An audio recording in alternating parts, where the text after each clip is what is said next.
1월 26일 온라인 큐티를 시작하겠습니다. 오늘 본문도요, 어제에 이어서 본문을 읽도록 하겠습니다. 요한복음 8장 12절부터 20절까지고요. 오늘 제가 읽을 말씀은 요한복음 8장 12절 한 절의 말씀입니다.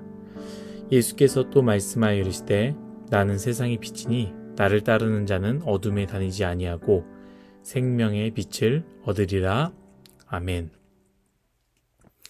오늘 여러분들과 함께 나눌 큐티의 주제는요, 나는 길을 잃지 않습니다 입니다. 오늘까지만 하루 당겨서 큐티를 하고요, 또 오늘까지만 목소리로만 이렇게 큐티를 나누고요, 수요일부터는 정상적으로 큐티책 순서대로 또 얼굴을 보면서 여러분들과 큐티를 진행하도록 하겠습니다. 오늘 말씀에 예수님께서 말씀하시는 부분은 사실 절기와 연결되어져 있습니다. 바로 초막절인데요. 사실 오늘 읽은 말씀은 어제의 말씀이죠. 가늠한 여인의 이야기와 연결되어 있기보다는요, 7장 37절의 내용과 연결된다고 보면 더 좋을 것 같습니다. 7장 37절 제가 한번 읽어보도록 하겠습니다. 명절 끝날 곧 큰 날에 예수께서 서서 외쳐 이르시되 누구든지 목마르거든 내게로 와서 마시라. 나를 믿는 자는 성경의 이름과 같이 그 배에서 생수의 강이 흘러나오리라 하시니. 아멘. 초막절인데요. 이 초막절 명절에는 이 큰 행사 두 가지가 있습니다. 첫 번째는 물을 깃는 의식이 있고요. 두 번째는 이 명절의 기간 동안에 성전 앞들에 설치한 거대한 야간 조명을 설치합니다. 그래서 7장 37절, 38절을 읽어보면 이 예수님께서 하신 말씀이 물과 연결되어 있고요. 오늘 말씀이죠. 오늘 말씀은 빛과 연결되어져 있습니다. 7장 37절은 물 깃는 모든 사람들에게 의도적으로 목마른 자는 누구든지 내게 와서 마시라 라고 예수님께서 외치시는 것이고, 동시에 오늘 말씀 8장 12절은요, 저 멀리서도 보이는 이 야간 조명을 보는 사람들에게 나는 세상의 빛이다 라고 외치시는 것이죠. 그래서 오늘 말씀 8장 12절을 보면요, 나는 세상의 빛이니 나를 따르는 자는 어둠에 다니지 아니하고 라고 말씀을 하시는데요. 결국 우리는 이 말씀을 잘 읽어보면 곧 예수님을 따르지 아니하는 자는 어둠에 있는 자라고 우리는 이해할 수 있습니다. 어둠에 있는 자는 무엇일까 한번 생각해 보면, 영적인 의미로 생각할 때 하나님을 잃어버린 사람, 하나님과 단절된 사람, 죄에 빠진 사람이라고 표현할 수 있습니다. 맞습니다. 그런데 저는 그것보다도 어둠에 있는 자라고 생각할 때에 길을 잃어버린 사람, 어디로 가야 할지 모르는 사람이라고 표현하고 싶고, 또 그렇게 묵상하면서 생각하게 되었습니다.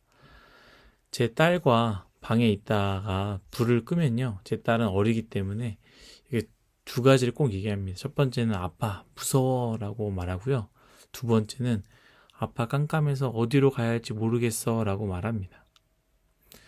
이처럼 우리가 어둠에 있으면요, 어디로 갈지 모릅니다. 예수님을 알지 못한다는 것, 예수님을 믿지 않는다는 것, 단순하게 믿지 않음 혹은 알지 못함으로 끝나지 않습니다. 그것은 우리가 인생을 살아가면서 어디로 가야 할지 모르는 것과 마찬가지죠. 바로 길을 잃는 거나 마찬가지입니다. 여러분, 길을 잃어버린 적 있으십니까? 잃어본 경험이 있으십니까? 어디로 가야 할지 모르겠는 경우 경험해 본 적 있으십니까? 그때 여러분들의 마음은 어떠하십니까? 예수님과 함께하지 않는 것, 우리는 어둠에 있는 것이 되는 것이고, 우리가 어둠에 있다라는 것, 우리의 인생, 어디로 가야 할지 모르는 길을 잃은 것이나 마찬가지와 어떻게 가야 할지, 어떻게 살아야 할지, 무엇을 해야 할지, 어떤 것을 하며 살아야 할지, 내 인생의 목적이 무엇인지 이 모든 것을 잃어버리는 것과 마찬가지입니다. 어두운 곳에서 밝은 빛, 오늘 말씀이죠. 어두운 곳에서 밝은 빛, 이 밝은 빛의 의미는요, 또 동시에 빛 그 이상의 의미가 있습니다. 빛으로 인해서 주변이 밝아졌다라는 것 이상으로 어느 곳으로 가야 하는지 알게 된다는 것을 의미한다는 것이죠. 사랑하는 여러분, 예수님께서는 스스로 세상의 빛이라고 외치셨습니다. 주님이 없으면 세상은 어두워집니다. 그리고 우리는 세상에서 길을 잃게 됩니다. 그러나 우리가 세상이 비치신 예수님을 볼 때 우리는 길을 잃지 않는다라는 것이죠. 내 인생 어디로 가야 하는지, 내 삶의 의미를 어느 곳에 둬야 하는지 우리는 더 이상 길을 잃지 않을 것입니다. 꺼지지 않는 영원한 빛 예수 그리스도를 바라보며 우리 그분께 나아갑시다. 시편 119편 105절의 말씀, 주의 말씀은 내 발의 등이요 내 길에 빛이니이다. 아멘. 기도하겠습니다. 하나님, 예수님께서는 자신 스스로 나는 세상의 빛이다 라고 말씀하셨습니다. 이 깜깜한 세상 가운데 빛이신 예수님을 바라보며 길을 잃지 않는 우리의 인생이 되게 하여 주옵소서. 열심히 공부하고 열심히 돈을 버는 것, 빛이신 예수님을 바라보며 공부해야 되는 이유, 일을 해야 하는 그 이유를 잃어버리지 않고 그 목적을 깨닫고 어디로 가야 할지 분명히 아는 우리 뉴송아이 모든 사람이 될 수 있도록 은혜 내려 주옵소서. 감사하며 예수님의 이름으로 기도했습니다. 아멘.